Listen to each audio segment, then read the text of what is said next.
కేసీఆర్ నువ్వు రా అసెంబ్లీకి. ఏ నీ కాయగూరకుడు ముచ్చట్లు తింటానికా? పిల్లలు అడిగితేనే మీరు జవాబు చెప్తలేరు. పిల్లలు అడిగితేనే చెప్తలేరు.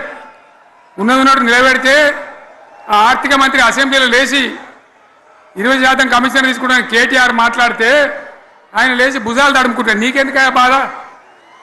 నువ్వు తీసుకుంటేనే నీకు బాధ ఉండాలి కదా.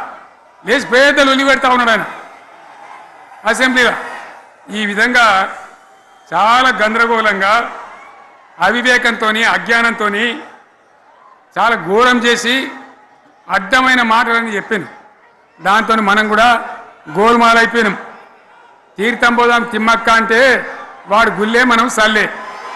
ఆ గతికి తెచ్చింది ఇలా ప్రజల గతి. మరి మనం కూడా ప్రజలు కూడా ఆలోచన చేయాలి. ఆవేశం కాదు.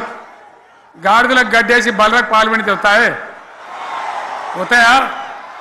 మరి ఇప్పుడు ఏం చేయాలో ఆలోచించాలి.